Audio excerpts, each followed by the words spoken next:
Okay, hello everybody. Hello. Hello. Oh, it's been too long. It's been too long. Sorry, I've been sick. I am on the mend, I hope. Fingers crossed. I'm doing the best I can. But welcome in everyone.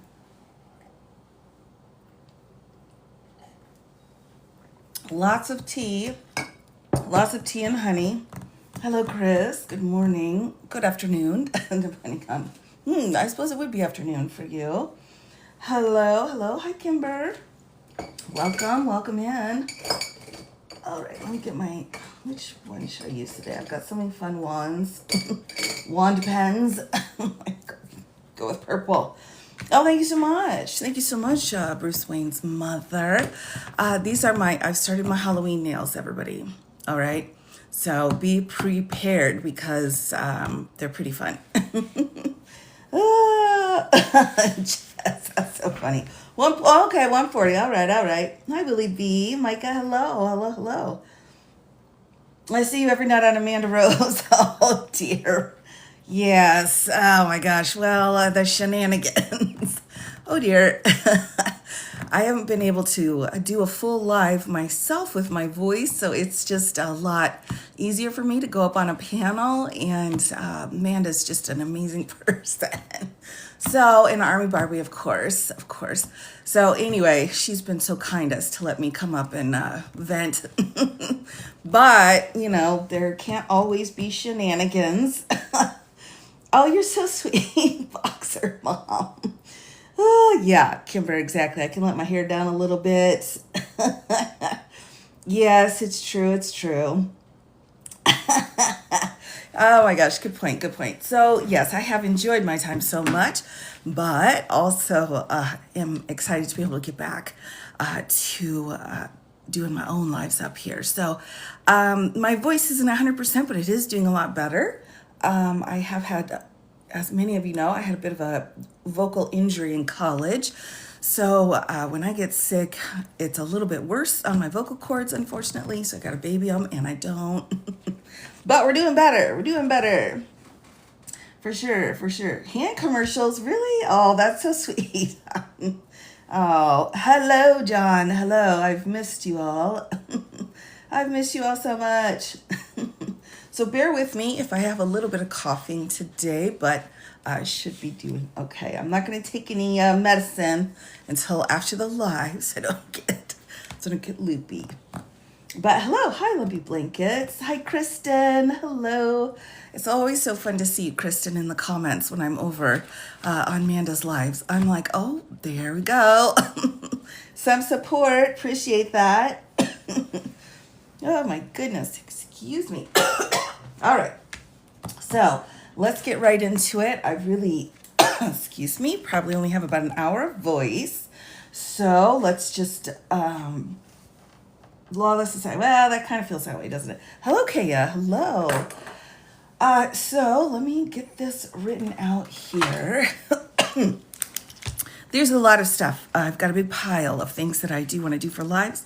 So I will be kind of chipping away at it. But the first thing I wanted to go through here is the lawsuit filed by Chicago. So the Chicago Headline Club. So you have to have someone in there other than just the city. I screwed that up. All right, here we go. Back in it. Anyway, they filed a lawsuit against all of the federal government's shenanigans. So I thought, let's take a look at their docket. Let's take a look at their complaint. Chicago, if I can get the words written properly here, and just see where they are at. The National Guard going into cities and states without state requests. Very, very unusual, unique situation. It should have always been a unique situation, but it seems to really be happening a lot. And that is absolutely sending us into a constitutional crisis if it does not get solved, right? So who has the power? And the feds are saying, we have the power over federal people and land, so we're going to come in and protect that. because some things in the area are federal. But in the interim, or what they're doing, so I'm looking for side effect. The side effect is they're dinking around in a state jurisdiction for state law enforcement, which specifically is set to the states to have their own law enforcement. That's how it's supposed to be. Hello, June Marie. So it's a big problem. It's a big problem. Hello, Daisy. Oh my gosh, I've missed you all so much. Hello, Jennifer. Hi, Chris. Good morning. Hi, Andy. Oh, I'm so glad to be back. As best as I can be. So anyway, I'm going to try to stay focused here. Good luck on that one, right? So this is going to be their complaint that they have filed. Complaint here. And then we've got the docket that we'll go through here as well. Just a quick overview of the docket. And this was filed on... It was last updated. It was filed on the 6th. All right. So again, the National Guard cases I will be trying to really focus on. Those are my main focus here. Of course, I am also making sure to catch the habeas corpus cases because those are incredibly important. Focus, focus. I know, Chris. I know, right? Hi, Daisy. How are you? I'm doing okay. Yeah, I'm doing okay. I'm glad to be able to be back even just for a little while this morning. So, lots of tea.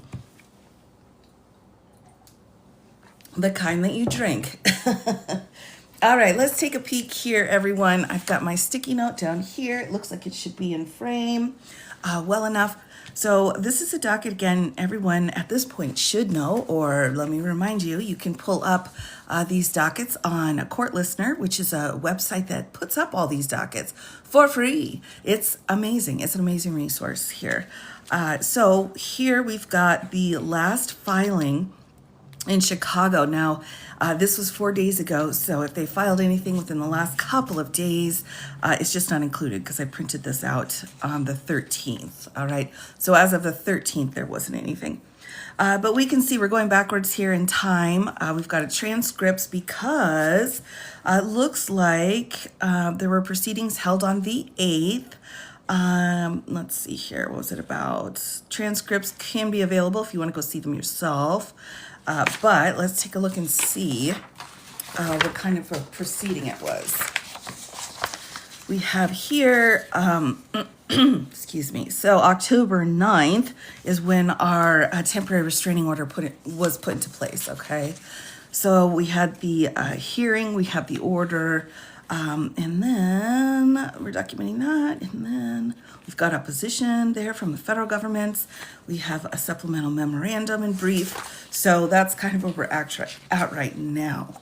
Now, if you see here, we actually have a response to the complaint. What I have noticed, everyone, for those of you that are following me also on the closet docket, where we have over 400 cases going, I have my own way of counting cases. So sometimes, which can include cases that have been dismissed or various other things. I think everybody that's tracking these cases has their own parameters. So just keep that in mind if you're in other places tracking. My numbers may look different than their numbers because of the system I use. So, a pardone. So what I've noticed here on the closet docket, the first 3 months, right, of all of the lawsuits, barely anybody had filed a response. And response is what you file pretty quickly after the complaint's filed. But because they were doing all of these appeals, trying to get up to the Supreme Court, we didn't have any responses. But meanwhile, with Chicago, they filed their complaint on the 6th, and then boom, we've got a response here on the 8th. All right, that was my post office person. Oh, more than 400. Yeah, 400 is being generous. I think, we're kind of in that 425 place, so it's quite a bit. Now, some people, excuse me, may also say, whoa, look at all that money wasted. But that, I would say, each of the lawsuits that have been filed, excuse me, have not been just for funsies, just to be a jerk. They are saying that there has been a violation of the Constitution. And anytime there's a violation of the Constitution, the only way to get it sorted out is to go through the courts.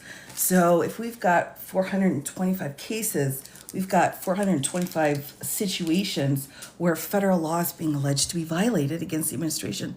And that's a lot. That is a lot. All right. Again, excuse me, I am pulling away from the mic as best as I can. So let's go ahead and take a look at this complaint here while I have a little bit of voice again. I will be kind of saving my voice up for doing these lives. So my plan is to be able to come back on later today. Usually I do my Tuesdays on the tube. I'll kind of see how I'm feeling, and perhaps that'll be it. Of course, you're so most welcome. Hello, Kimmy. Hello, because dogs, of course. So let's take a peek here. We've got plaintiff's complaint for injunctive and declaratory relief.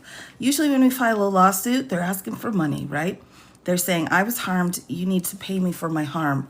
When we're dealing with a constitutional violation, we're talking sometimes about money, but mostly we're talking about getting whichever thing is unconstitutional to stop. And that's what we're talking about with an injunction or declaratory relief. They're asking the court to stop whatever law it is that's harming them. A Tuesday.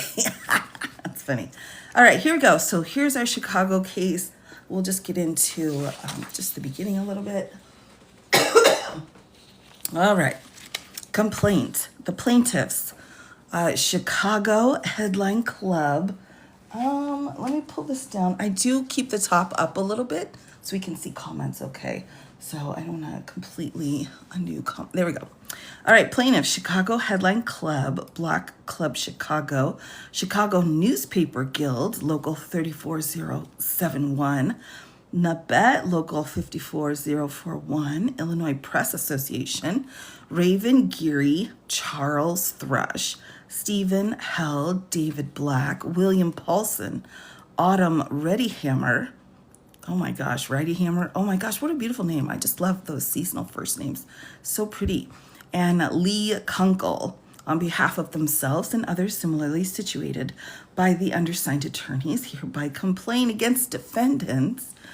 Christy Noam, Secretary, as we know, of DHS. Todd Lyons is one of the cubes. Marcos Charles here is one of the cubes. Russell Hot, Chicago Field Officer Director of the cubes. Rodney S., Commissioner of CBP here. Gregory Bovino, Border Patrol Agent, and Daniel Driscoll here, which is ATF. William Marshall III, this is BOP. Pamela Bondi, we all know that one. I still, let me ask real quick before I dive in, everybody. I still have half of her ethics complaint that I have not gotten to. I wasn't sure, let me see if I have it here. I wasn't sure if anyone was interested, if I should come back and finish part 2 of her ethics complaint. We made it halfway, but it was just so voluminous, I couldn't finish it. But we did go through her ethics complaint that was filed against her from the undersigned attorneys, of which there are many. I did make it halfway through, but I could do the other half. So I just kind of put that out there so that I do have it. Okay, excellent. She does have a full one. We just ran out of time. Not enough time in the day. Yes, Kristen was filed against her for unethical actions that she did when she first came into office. Okay, excellent. Thank you. All right, so here's our defendants. We've got federal officer defendants, unidentified federal agency defendants, right? Because, they're unidentified, and then Mr. Orange. Now, as I go through this, I will use orange instead of the T word because there are some significant issues with the TikTok. If you use that particular word, at least my account's having some problems. Here we go. Does Bonnie know what she's doing? No. I think Bonnie knows enough to create havoc, but not enough to really... Well, I don't know. I mean, she knows enough to do some damage. Right. She knows enough to do some damage, but I'm not sure. I'm not seeing her in court, so I'm not sure at that level. But I would say she's incompetent because her ethics are gone. She doesn't have any ethics. In Portland, maybe. Oh, well, yeah, laugh, of course. That one, she will go down in history, I have no doubt, as you do not want to have this happen. If your attorney general does this, here are the steps to take care of it. So I believe she will turn into a learning moment in the history of the United States. But we shall see. Yeah, doing damage is easy. You're absolutely right. Doing the right thing and helping, that's much more difficult. All right, here we go. Introduction. The federal government has sent federal forces to cities across the United States in order to prevent the press, elected officials, religious leaders, and civilians engaged in peaceful protest from exercising their First Amendment rights. Hello, Linny. Welcome.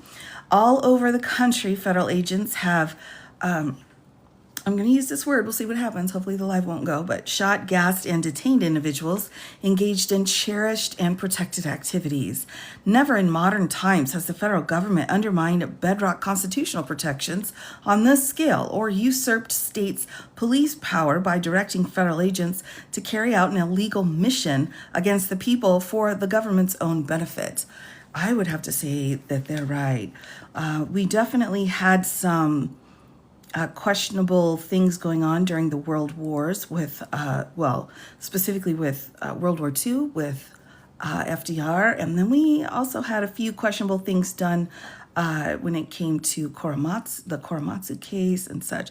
So we've had some questions here. And then, of course, during desegregation, which was in the 60s, late 50s, we had some as well. But that's about it. That's about it. The only time that Federal Reserve has come in, military has come in against our own people in memory has been to assist the children when they went to school after desegregation.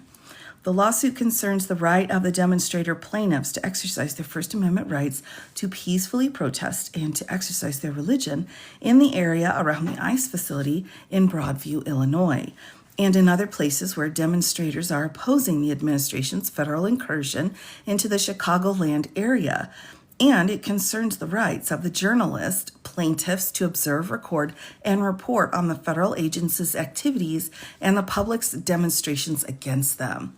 Now, this is great. We also have a very similar filing out of the Los Angeles case for the Los Angeles meeting with the same thing. They came in also and set out what their injuries were, because some of them had some pretty significant injuries. They had to go to the hospital because, they were just reporting and various things occurred.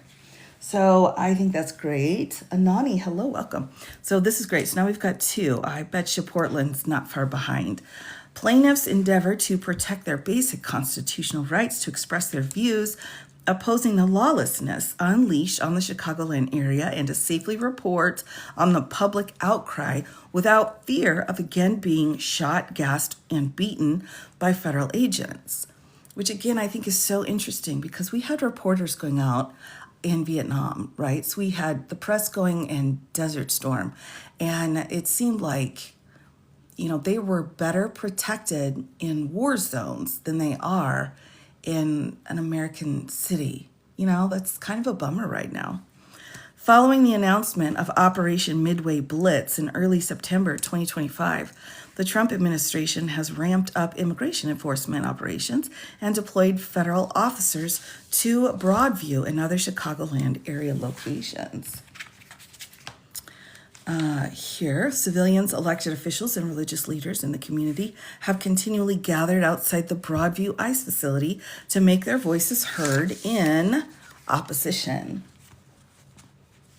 Having fun with the cubes, I saw, man, the donuts, I tell you, so creative. We love that. Opposition to the federal government's policies and actions. The demonstrations have been staged daily for 30 days as of the filing of this complaint and are ongoing. The vast majority of protesters are animated but peaceful. I love that phrasing, everyone. animated but peaceful. I think that's excellent. That would be a great t-shirt, right? That'd be great for the No Kings Day. I'm animated, but I'm peaceful. Excellent work. The people of faith gather in prayer. Collectively, they express their views with chants, prayer, and uplifted voices.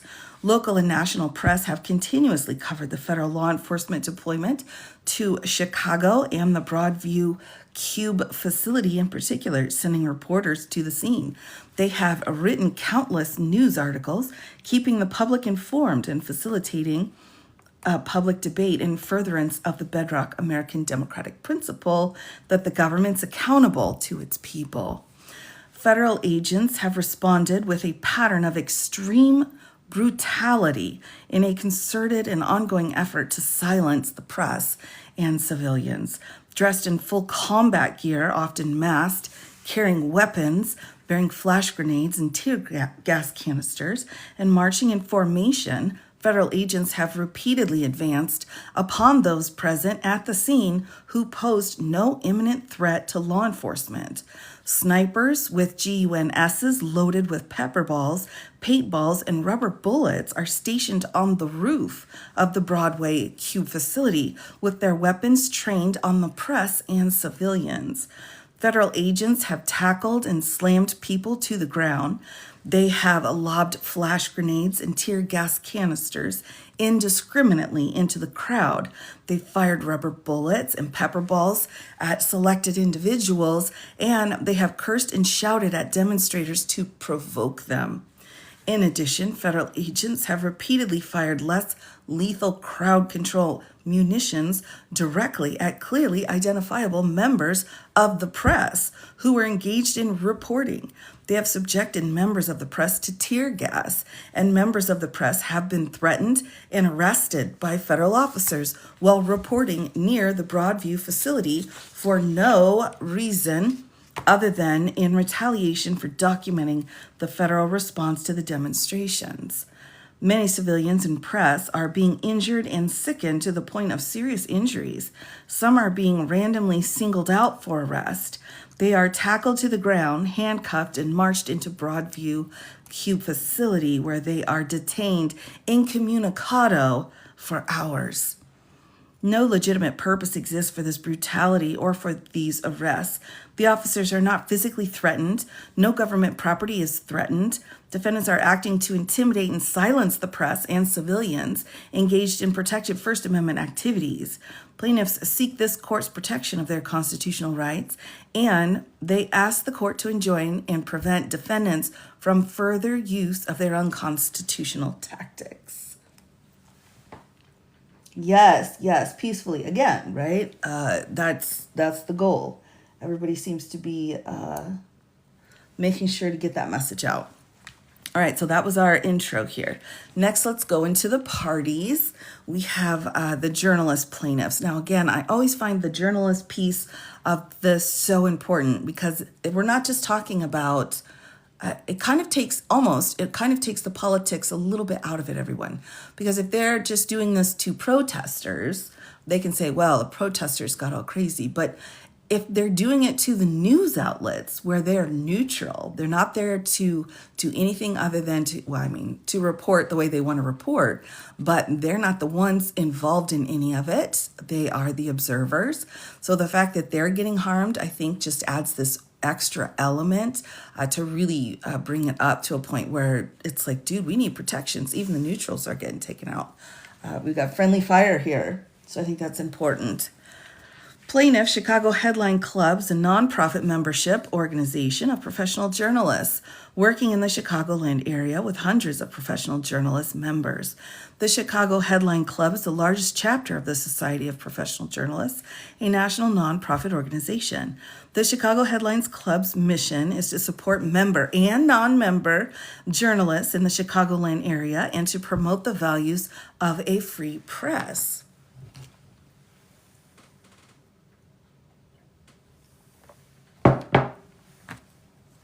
The organization pursues this mission by offering trainings, networking opportunities, legislative advocacy, scholarships for young journalists, and by maintaining a legal defense fund to support journalists' First Amendment rights. Several journalists, members of the Chicago Headline Club, have been shot at with pepper balls by federal officers and subjected to other force while reporting at the Broadview facility. So again, we have this First Amendment freedom of speech, right? Freedom of speech, but we also have First Amendment freedom of the press now that's being violated. Plaintiff Block Club Chicago is a nonprofit news organization registered in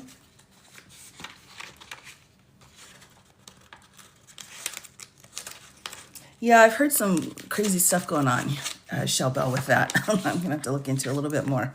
But it's like looking at the sun right now. Like I can only glance and then I have to look away. All right, in the state of Illinois, the organization delivers daily, nonpartisan, and essential coverage of Chicago's diverse neighborhoods through its newsletter, news website, and social media pages. Block Club's website is read by more than 1 million unique readers each month. Block Club has been covering the protests at the Broadview facility since mid-September. During that time, at least for the Block Club, reporters or photographers were hit with pepper balls by federal officers at the Broadview ICE facility and were at risk of enduring other forms of force, despite standing on public ways and apart from the crowd, wearing visible press credentials and displaying other visible indications that they were there as members of the press. The danger to Block Club's journalists have made it far harder to carry out its reporting at Broadview. Well, and super dangerous too, right? Chattanooganville. Oh my goodness. Oh my gosh. I just say, well, quite frankly, I've been looking through the Chicago, of course, because I'm in the middle of the United States. So Chicago's the closest area compared to the others. And I tell you what, they're not playing around. They're not. They're like, we are protesting and we have stuff to say. And I really respect that. Excuse me.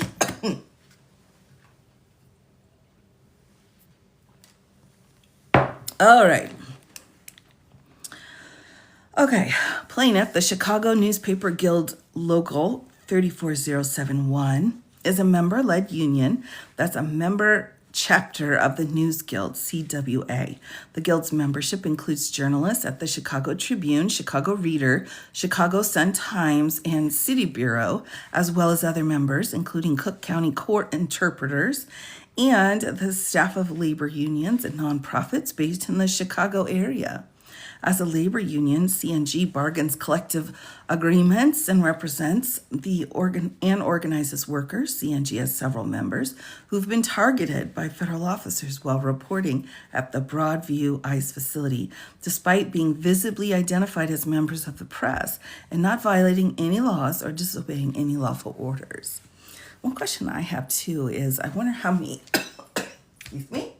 lawsuits have been filed in the past when the federal government's gone after the press. It's got to be probably a pretty small number, but that would be interesting.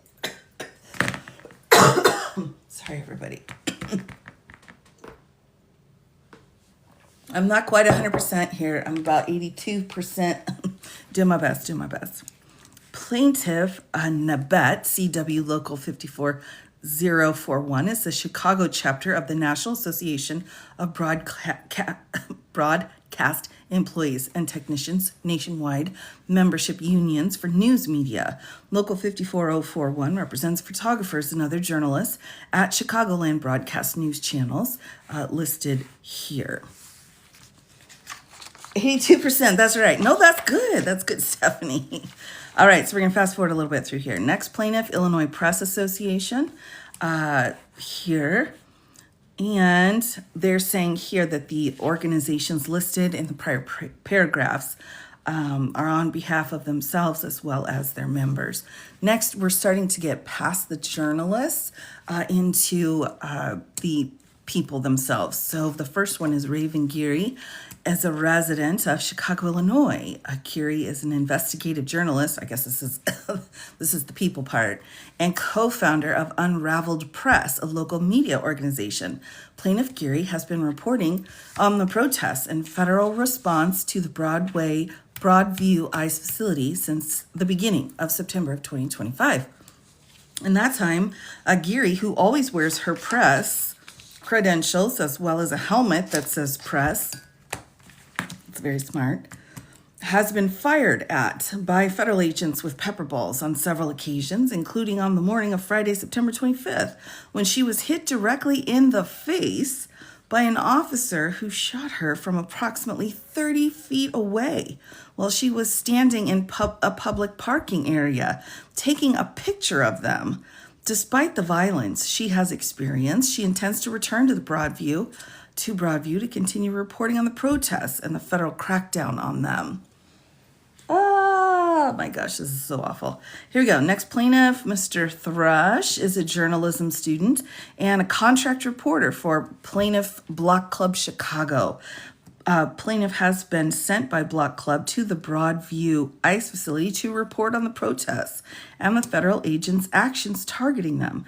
Plaintiff Thrush was shot in the hand while clearly identifiable as a member of the press, standing apart from the protesters, videotaping as federal agents fired pepper balls at two peaceful protesters attempting to shelter behind a collapsible umbrella. No, that's so awful. Plaintiff was also subjected to tear gas and had to run to safeties when officers indiscriminately fired chemical agents and kinetic crowd control devices into the crowd. Thrush intends to return to Broadview ICE facility to continue reporting on the protests, but he has refrained from doing so on at least one occasion due to his and his Block Club editors' fear for his safety. This is so bad. This is really bad. This is really bad. This is just a kid out there.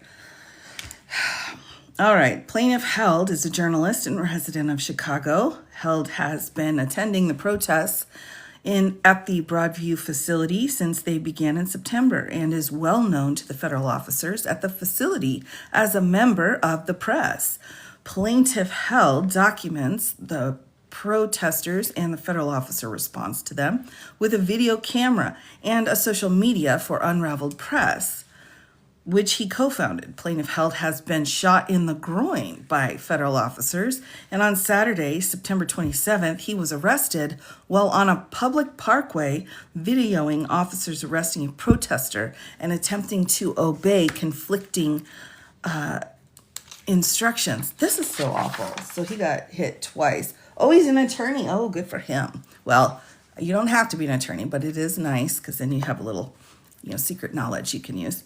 From angry federal officers, Held, who was wearing no fewer than 4 visible indications that he was a member of the press, was tackled, thrown to the ground, handcuffed, and brought inside Broadview facility. Hours later, he was released with no charges because he had done nothing wrong.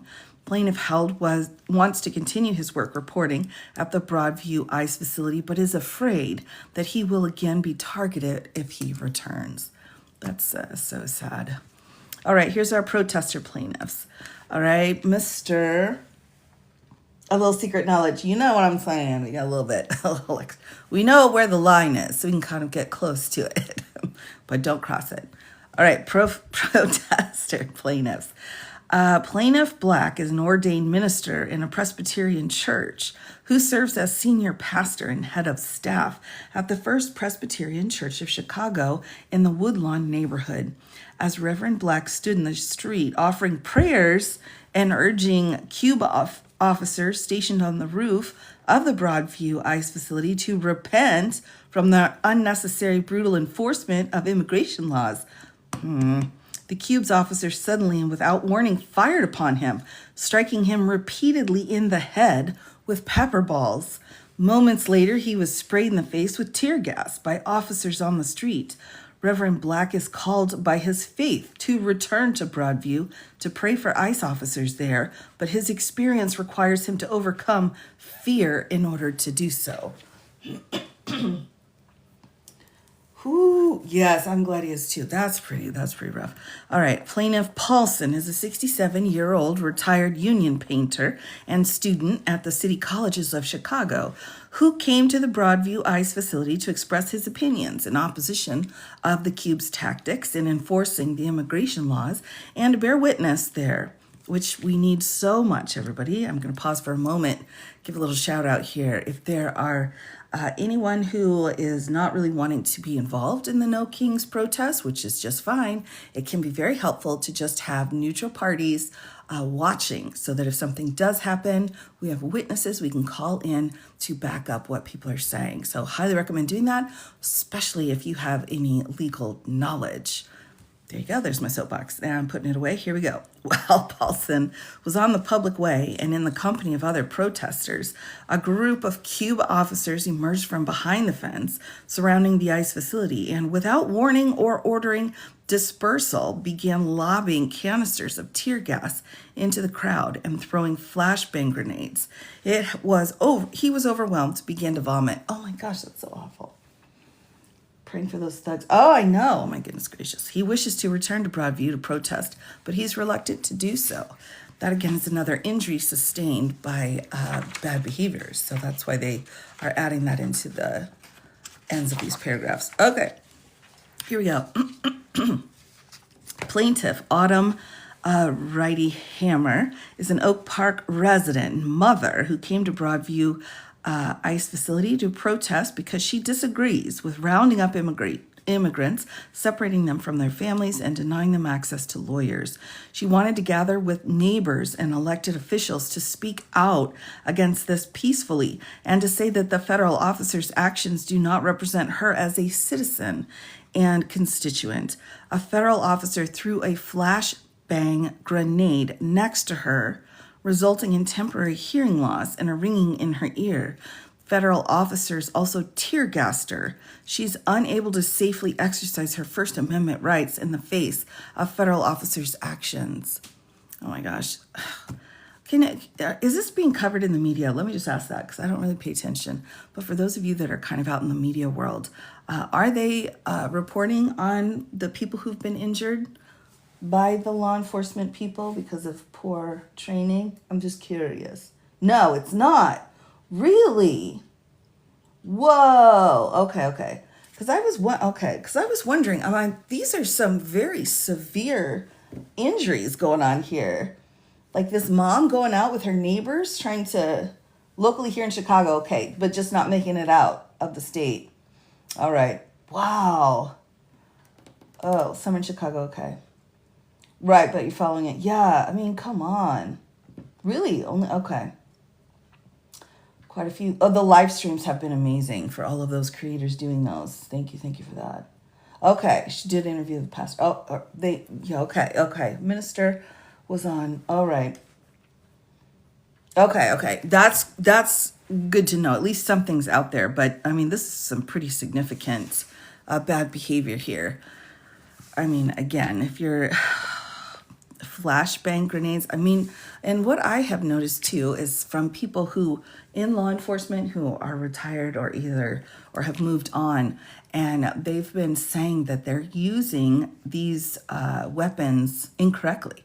Like they're too close to their subjects. They're doing it in a way that is not safe for anybody. And so that on top of the unfettered access is like, ooh, scary. Repost all the evidence you see. We love that. Wonderful. All right, here we go. So the next one, Kunkel, a 38-year-old resident of Chicago. She went to the Broadview ICE facility on the morning of Friday, September 26th, to show solidarity for the members in her community who were being held inside and support those bravely taking a peaceful stand by protesting outside. She was struck in the back of the head and then in the nose by pepper balls shot by a federal officer from close range. When she was shot, she was taking cover behind a van after federal officers had begun shooting pepper balls into the crowd without any warning or apparent justification. She left the protest with welts, a bloody nose, and a newfound fear of exercising her First Amendment rights. She will return to the Broadview ICE facility to continue protesting and bearing witness, but she's afraid that when she does so, she will again be met with physical violence. Oh my gosh. Exactly. I don't know, Alicia, I'm not sure. All right. Okay. Let's go through. I'm going to skip through the defendants. We know who the defendants are, right? So I'm going to skip forward past these people because it's basically saying the same thing. And I do want to get into the allegations. Yes, they're purposefully. Exactly. Right. Snow goggles. Yeah, we're there, everybody. That's where we're at right now. All right. Allegations of fact here. So again, you set out what you believe is true. Discovery is the process of going through and supporting everything here. So that's why discovery is so important in these cases. All right. Here we go. Allegations of fact. The Orange administration deploys or threatens to deploy federal law enforcement officers and military to cities across the United States. During the summer and fall of 2025, the Orange administration deployed federal forces, including federal law enforcement officers and military forces, to cities across the United States. The administration's federal force deployments have aimed to suppress speech and dissent, with which the administration disagrees. The Orange administration has referred to American civilians engaged in protected First Amendment activities as anarchists, agitators, violent mobs, crazy people, and the enemy from within. I'm going to pause this here for a second. I know it drives a lot of people crazy, but excuse me. If there's ever a moment to learn a little extra, I have to pause. Oh my gosh, thank you so much. Oh, Brendan, thank you. That's the coolest thing ever. All right, let's just look real quick here. Oh my goodness. I apologize. I'm working so hard to get rid of this cough, everyone.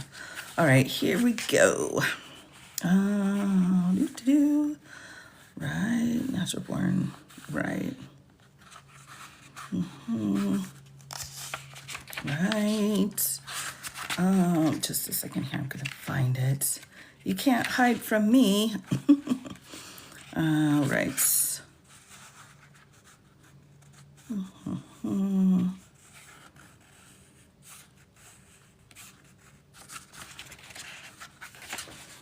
Okay, here it is. Here's the oath, right? This is the president's job. Before he enters on the execution of his office, he shall take the following oath or affirmation. I do solemnly swear or affirm that I will faithfully execute the office of President of the United States and will, to the best of my ability, preserve, protect, and defend the Constitution of the United States. So we have this oath here, and basically the whole argument is he's protecting and defending the Constitution the way that he wants to do it, as opposed to the way that it really is. So we've got the commander-in-chief of the military here as well. So, there's a consent to make treaties, provided 2/3 of the Senate, right. Fill up all vacancies and so forth. So the point here is that he has a duty to all of the people in the United States, not just the people in his party. So I just want to remind everybody of that. I do try. And I think that's important. A digital copy I can't do that, but the people find Article Section 2 something to say. I would say, there was someone on the TikTok whose name, unfortunately, I do not remember, who was going through and, giving a shout out here. So we're talking about Article 2, Section 4. The President, Vice President, and all civil officers of the United States shall be removed from office on impeachment for and conviction of treason, bribery, or other high crimes and misdemeanors. So if you've got a civil rights violation, that seems to me like it would be a high crime. But and misdemeanor here. Absolutely, absolutely. There, since the beginning, there's like a list of the things that have been against the Constitution. The easiest things to think about are how he's selling products, right? He's selling products from his position. He's advertising. He has not cut the ties that he needs to cut in order for him to be president. So all of his profit making is questionable and suspect. That itself would be enough to do that. All right, here we go. Right, so just keep that in mind. The other thing too, right? Nowhere does it say that the President of the United States can just push half of its population to the side and call them crazy people or violent mobs or enemy from within, agitators. That's half of the country. Right? I mean, that's that's not a good thing. Congress, fellow lawyer, hey, Sheena, welcome, welcome. Congress has to do it. You've got to talk to Congress. And Congress is already they're fighting for their lives over there in Congress. I think the fact that the government shutdown occurred because they stuck to the point where they said, you need to give back, $20 million of subsidies to healthcare. They said, do that or forget about it. I'm very proud of them for that. I mean, it's awful. It's horrific what's happening. But right now, this is the hill. So we will see what the next hill will be. Yeah, oh my gosh, VC. Oh, I know, that's such a terrible situation as well. And from what I hear, word on the street from the military, from some military people who have been made aware of the situation, is that it's they're not happy about it. Yeah, I know. I know, right? So, Mr. President, what do you think about half of the people in your country? And honestly, there was testimony given, forgive me, VC, I've forgotten their names, of the two women who were absolutely defamed, crazy defamed, the two women in Georgia regarding voting, right? So the president called them out and said, these two people are bad people. And then she testified during the, thank you so much, VC. Miss Moss, Miss Freeman, thank you so much. Oh my gosh, everybody, I appreciate it. Ruby, yes. So they testified during, the congressional hearings. And one of the things she said was, people don't understand what it's like when the President of the United States singles you out and says you're a bad person. And I think she's absolutely right. And at that moment, it was just a couple of people whose lives that they've destroyed. But now they're calling a whole group of people, a whole half of the United States, agitators and violent mobs.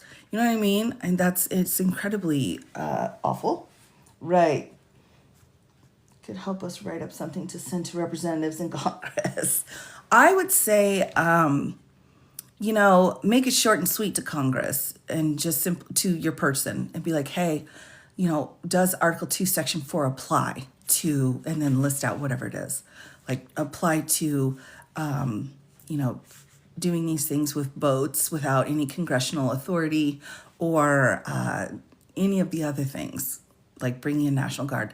So really short, you have to ask a question. That's what I found works. You have to ask them a question because then they have to answer it. So that'll guarantee you, hopefully, a response. So just there you go. Article 2, Section 4, would these offenses be rising to that level? And then see what they have to say.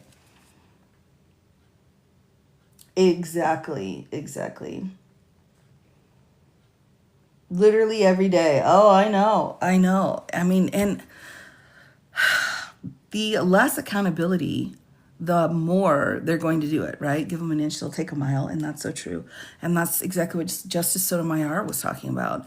She's like, if you want to dink around with this stuff instead of following what we've done and the protocols with this shadow docket, what's going to happen is they're going to keep coming. They're going to get the whole shadow docket's going to get flooded with all of these cases because the the conservatives on the bench are allowing for it. So it just, when it rains, it pours here. Be recalled. We have another vote. Oh, wouldn't that be nice? It's scary to be there. Yes. No, I'm not in Chicago, but I am in the Central Time Zone area. So when they require yes or no, yeah, exactly, exactly. So just putting that out there. All right, number 43. In every city to which they've been deployed, federal forces have used unjustified violence against the press, elected officials, religious leaders, and private individuals engaged in peaceful and protected activities, using extreme force indiscriminately and arresting people without any legal basis. This is your civil rights violation right here. All right. You might say, well, they've got immunity. Qualified immunity for law enforcement is present. The one thing that'll break qualified immunity is extreme force. If the use of force is excessive, right, that is where your violation is. And there are tons of lawsuits where this is apparent. They're using it here as to explain what's going on. They're doing a really good job. But for anyone else out there involved in these kinds of situations, the level of force, again, is where the violation of your civil rights comes into play.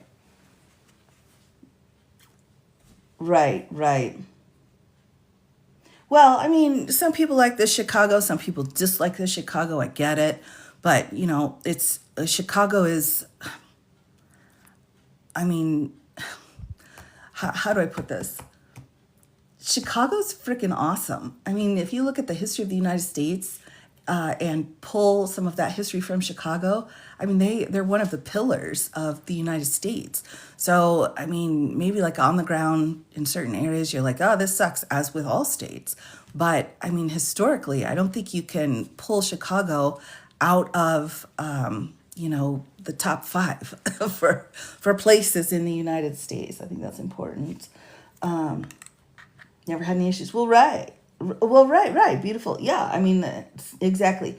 But I think it's easy to feel, well, not easy. We're frustrated. We're frustrated by we're frustrated by the federal government trying to come in and bully local government. So we've got Los Angeles, we've got Portland, we've got Chicago. I mean, right? They're going after the pillars, and you can see that, and it's not even in the top 10. Oh, come on, Hawk, come on.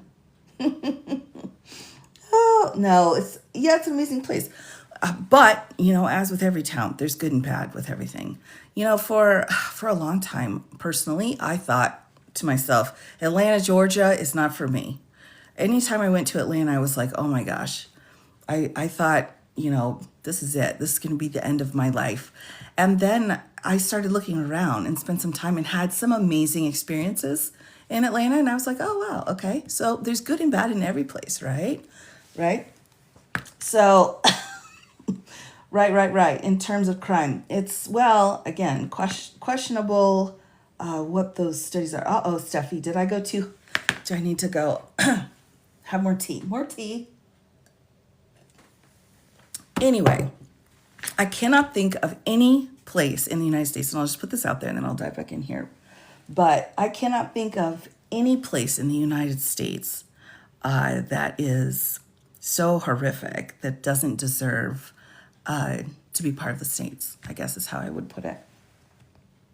Yes, exactly. Every city is that way, Doughboy. Exactly. Didn't go 5 miles past this. Oh, exactly right. And that's the thing. And so, the generalization of, one city like St. Louis or Kansas City. I mean, I love hanging out in Kansas City. That's one of my favorite places in the whole Midwest. And, some things are good, some things are bad. It's just that way. Either way, there should be no place in the United States of America that doesn't have rights to protect itself, right? So that's really kind of the key here. DC is the safest place in the world. So, okay. Do what you have to do. It took me a minute. All right, question here. Have you heard of or possible lawsuits regarding not seating Arizona rep. So the Arizona rep situation, real quick, everyone, right? So basically within 24 hours of winning, you're supposed to be sworn in, but the Speaker of the House is like corrupt and is not following protocols. Technically, it doesn't have to be, I think, within 24 hours. So the question is, can she bring a lawsuit? And I would say a lawsuit would be appropriate if she was being hindered from doing her job. And I think that's where they're in this gray area, because she's going to say, I need to get sworn in so I can get access, so I can start prepping, right? She needs to get herself prepped and ready to go. But they're going to say, well, we're not in session, so nothing's going on, so we'll just wait. So I think there's a couple of rows to go down, and it would be a very interesting argument. I'm not sure she'd win it. Can we impeach the speaker? Yes. Anyone who has been sworn in as, an executive branch person, president, Congress, judges, they can all be pulled out as well. She can have a judge swear her in. Well, that's the other thing too. There's a requirement that she take the oath, and it does not set out specifically who has to give the oath and no one else. So usually it would be, the House Speaker. So if you think about it like the Supreme Court, like Chief Justice Roberts was like, man, I'm not going to do it. Does that mean then that Justice Sotomayor can't do it? It's like, the level of authority to swear someone in, once that's met, then you can do the swearing. But on the other hand, in these times, you want to be super extra careful because anything that you do that is kind of outside of the norm, unless you are a conservative, red hat person, is going to get called into question. So it could be that if she went through someone else, then the speaker would come back and say, I do not recognize you as being properly sworn in. See what I'm saying? It can be anyone with the authority to do it, to swear someone in. Sure. But again, the question of whether or not it was valid, that will come up. And that's what they're doing with the legal system right here. So we got to look at all aspects. All right, here we go. Back into it, everyone. Squirrels everywhere. All right, next, these federal forces are not trained to conduct local policing, and their presence is superfluous to trained local police agencies who are well equipped to address issues of local law enforcement. Local officials have roundly disclaimed the need for federal assistance in policing. Again, this is the posse comitatus, that element that I think everybody, the element that's so important here. The only way to pull the feds in is if the state is not enforcing the law, right? So they are not enforcing what the law is. Now, for them, they're like, we are enforcing what the law is. And then the feds are saying, well, you're not forcing it the way we want it done. So that's why we've got issues here, because a state government talking about state laws, state law enforcement versus the feds coming in for, one building and a crossway and, some unqualified agents, right? I mean, that's the extent of the feds, and they're trying to bully the states. And that's really what happens in these situations. All right. Right. Squirrels. Oh, all right. Here we go. I'm going to just summarize this next piece, everybody. Stay on target. All right. Injunctive relief in Los Angeles prohibits federal forces from violently suppressing lawful protests. So they're citing what's been going on in Los Angeles and saying, we want that here in Chicago. We want to have some of that. Doesn't the Fed have to prove their claims? Well, yes. Yes, they do. They do. But until that happens, and that's what this administration's being really, sneaky about, until someone actually pulls them in and forces them to justify what they've done to a court, and the court will say that's some BS, in that interim period, there's a lot of damage being done. So that's something that's a little bit unique here, because they're just saying, go do whatever I'm telling you. If it's wrong, it's wrong. What's the worst they're going to do? Tell us to stop. But in the meantime, look at all the harm that we can do, which is really just, ugh. All right. Federal forces are deployed in Washington, D.C. So we've got success in L.A. Let's look at D.C. here. Shortly thereafter, in August of 2025, the Trump administration deployed federal forces in Washington, D.C. Despite a historic decrease in the rate of violent crime in that city, Mr. Orange declared that local crime was an emergency and assumed control of the city's Metropolitan Police Department. So again, anytime he is crying out, "Ooh, emergency," different laws and powers will unlock for him. Yeah, I know, Steffi. Mine too. All right. At the same time, the Orange administration deployed thousands of National Guardsmen in Washington, D.C., authorizing them to carry firearms. A majority of these guardsmen were from out of state. No worries, no worries.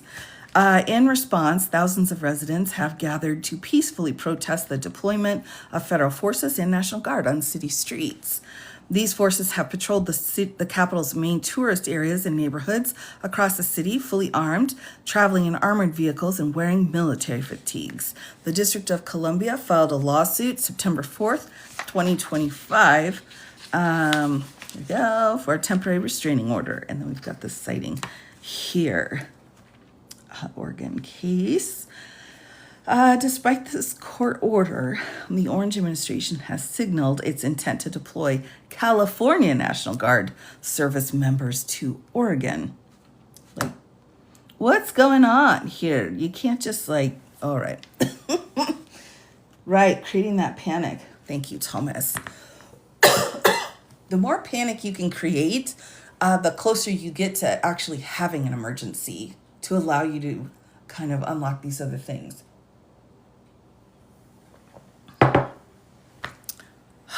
All right. New Orleans, Louisiana. The Orange administration has made similar threats to deploy military force. September 3rd, Mr. Orange said, quote, "We're making a determination now. Do we go to Chicago or do we go to a place like New Orleans where they have a great governor who wants us to come in and straighten out a very nice section of this country that's become quite tough, quite bad. So we're going to maybe Louisiana, and you have New Orleans, which has a crime problem. We'll straighten that out in about 2 weeks. It'll take up to 2 weeks, easier than DC." All right, so now we see what's next. Hold on, everybody. I got the puzzle piece here. Fingers crossed. Can I do it? Yay! Oh, we love that. Right, so looks like New Orleans is going to be next. Yeah, the 2 weeks. That's his favorite time measurement. All right, number 63 here. I have a couple more here before I'll need to head out again. Leaked plans for the Pentagon in mid-September showed the federal government's intention to deploy 1,000 National Guardsmen to cities in Louisiana, including New Orleans, contingent on Governor Jeff Landry's requesting the National Guard. Governor Landry made the request September 29th, asking Secretary Hegseth to deploy 1,000 guardsmen to address ongoing public safety concerns regarding high crimes. Although New Orleans is currently experiencing some of its lowest crime rates in decades. Did we know that? Did we know that there had been some plans leaked in the Pentagon? I'm not sure I knew that. I'm not saying I'm for or against it. I'm just saying I didn't know that was part here. All right. Memphis, Tennessee. Whew. Oh my gosh, the autocorrect. I know, right? All right, I got to land this plane here because I'm starting to cough too much. Memphis, Tennessee, the Orange administration's taken similar actions. On September 15th, Orange signed an order establishing a Memphis Safe Task Force in response to the dire situation in Memphis, where tremendous levels of violent crimes have overwhelmed its local government's ability to respond effectively. Although some crime rates have declined in the last 20 months, this task force includes the deployment of federal agents as well as military forces. A member of Mr. Orange's administration told the task force that they are unleashed and that the goal was to bulldoze the criminal elements in the city and therefore liberate the law-abiding citizens. Hundreds of federal and state law enforcement vehicles were seen at a staging area east of central Memphis on October 1st, and uniformed military personnel have appeared at a makeshift command center. So let's pause for a minute here. Are you freaking kidding me, everybody? We literally have troops. We have military being ordered by the president into multiple states because they think the states aren't enforcing their own laws well enough. I mean, this is like, we are in a civil war situation. All right, now it looks different, but we've got California, we've got Illinois. I like to spell Illinois out. There you go. Illinois, we have Portland here. We have Tennessee, right? Because I'm crazy. And we have potentially Louisiana coming up. All right, so we've got 5 cities here, and then plus DC, but DC's just a lost cause at this point. He's too powerful in DC. So we have military going in and saying to these 5 states, you are not enforcing your own laws well enough. I'm going to send military in to enforce it for you. Now, what does that sound like? If we go back in time, let's just go back to, 1862. All right, 1862, right? Where the president came in and said, what? South, you're not respecting the law, so we need to make you respect the law, right? That's kind of the situation we're in right now, right? So they're saying, Mr. Orange is saying, you are not respecting the law, and so we're going to come in and we're going to make sure that it's being followed. See what I'm saying? Right, they can't arrest or prevent crime, true, but they can do some damage though, right? They can do some damage because all of these people can just temporarily detain somebody and claim immunity, that it was within the scope of their job, right? So, that element of actually having an official arrest in handcuffs and taken in, that element's not necessary to still have some damage done to peaceful protesters.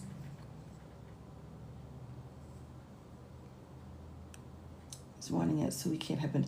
I don't know about not having midterms. That you're not going to be able to sell me on that one. Some people are sold on it, and that's fine. But there are too many working parts, and I think this could be like a soft, pre-run of how things are going to go.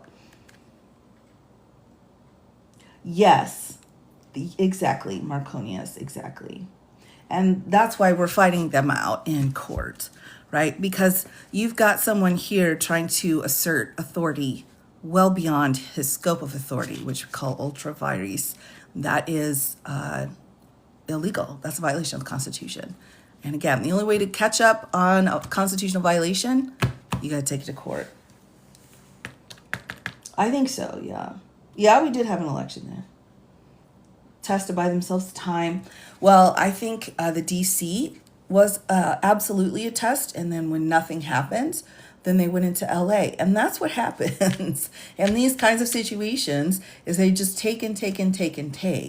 But what is one thing too, and let me not stay in a dark place here, but one thing too to remember, all right, when we're talking about a president telling states what to do and what not to do regarding the law, right? The sheer quantity of the pushback people, of the protesters, is just cannot be underemphasized. That is truly the soldiers also, right? Out in the field. The foot soldiers are the protesters, are the peaceful people. That guy in that inflated frog costume is a soldier, right? That's what's different. What's different is we're coming in and we're saying this is not acceptable, and we're going to legally make it so you cannot do this anymore. That's what is the key piece to this entire situation.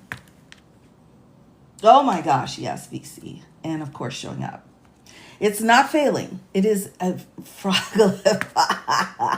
It's not failing. And I tell you, the pressure that these protests are putting on the executive branch, the thing is, we've got, a handful of, bad people here, in my opinion, are running the show. We've got a handful of them.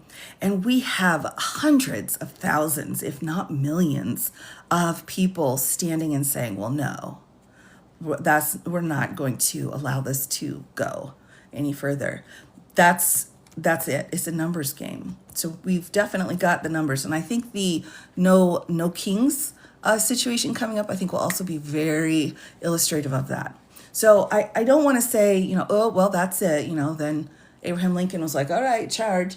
But no, I think we have to note he didn't have, like a VC, right? VC Idorio or Thomas. He didn't have any of those people saying, dude, check your authority. And this situation we do, and we've got so many of them out there, so it's amazing. So when they work all together, these protests, every single little thing that you're doing, yeah, that's the fighting back piece of it. Undermining, well, right. Every red state has, true. They're afraid the no kings, exactly. Oh my gosh, the no kings, that's like, if you look at the first no kings as like our first first battle, and then you see this one, it's like we're going back. This one's going to be huge. This is going to be the one to watch. Because again, everyone, we can have an administration saying you need to do this, states, but it doesn't mean that that's how it needs to be, right? So this is how we fight back, and I think it's going to be amazing. Lots of us help. Oh, absolutely. What was that phrase near the beginning that would make a good protest? Let me get that out. What was it? Hold on, let me pull it. Make sure we have it here. It goes on that first page. Here we go. Let me make sure here. Where did we get it?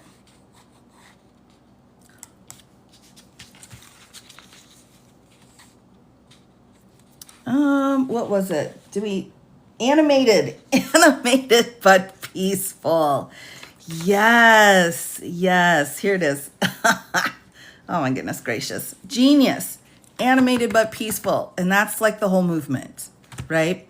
There are a few outliers everywhere, but that's one thing too. When you look back at the Civil War history, and I'm not a Civil War buff. We should talk to Wisco, but were there protests? Were there anti, protests going on? Sure. But this advanced with this level of people involved? No. Making a sign. Yes. Do it. That's a great sign. I'll just put this out here. Animated, but peaceful.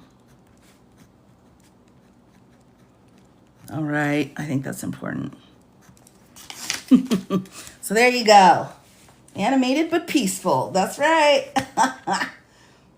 The propaganda had to be done the old school way, where you just start yelling in the streets. Right? They didn't have a frog dancing around in Oregon. No, they did not. And that's why the full violent situation occurred. As long as we can keep people in costumes like a frog or a unicorn, as long as we can keep people in those outside decorations, we're doing good. And there's hope. Yes, more. Exactly. There's more. Exactly. And I think too, we have to remember that, it's our voice, right? And our voice is louder than theirs. Again, because their people are already starting to break down. I mean, I think that Stephen Miller had a moment, right, on the national TV where he was like, what? What was I saying? There's lots of different ideas, but I'm just saying they're all kind of, they can't sustain this. It's unsustainable. The Dodge, I love it. More inflatables, Navy vet. And you get an inflatable, and you get an inflatable. Absolutely. because, it pulls that fear out. They're going to come in and say, well, they were resisting arrest. And then we're going to say, how are they resisting arrest? They're in a frog costume. I mean, they're waiting for you to lead, man. I mean, they can't see anything in there. There's no intent.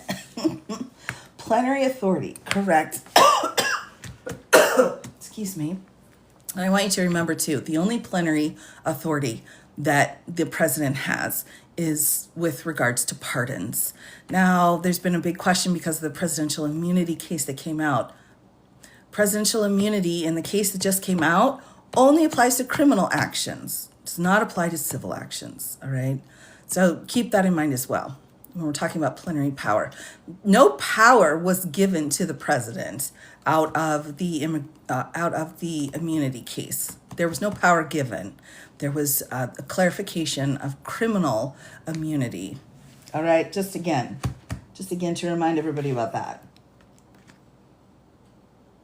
Oh, I love it. Oh, they pick them up when they're there. Oh my gosh, I would love that. Maybe I should buy a few of them because I've got my place I'll be heading to as well. Because I'm an observer and I just shout out different pieces of the Constitution. If anybody says anything, I'm like, that's Article 2, hand out little constitutions. Oh, I should do that, actually. I still have some. Anywho, but maybe I could hand out little costumes. Spark. Oh, unicorn, yes, Alicia. Oh my gosh. Yeah, they're showing the humanity, exactly, Willie B. It's like we're not terrorists here. We're people willing to dress up like unicorns. You're saying the unicorns are the terrorists? I think not, sir. I think not. So remember that. Absolutely. Really? Oh my gosh, upgrade. That's so awesome. I mean, you can get a whole bunch of those pocket constitutions very inexpensively and pass them around. Absolutely. And they do come in different languages. Oh my goodness. Just keeping it weird. We love that. With that, my friends, I have to go. My cough's getting so bad. I will be back again doing kind of these shorter ones. Today was the first one where I really felt okay about coming back. So I'm hoping to be able to come back on tonight. There's just so much going on. We've just got so many cases to get through. So, we got to make up some time here in the air. Now, the rest of this, of course, goes into their injunction that they're seeking. And they were granted this injunction already. So we already have that. But it's interesting. You can pull it up yourself if you're wanting to go through and watch the Chicago case unfold. We do, of course, still have the Oregon case and the LA case. So with that, my friends, I'm glad you could all come and hang out. I will be back again very soon. So take care of yourselves, everyone.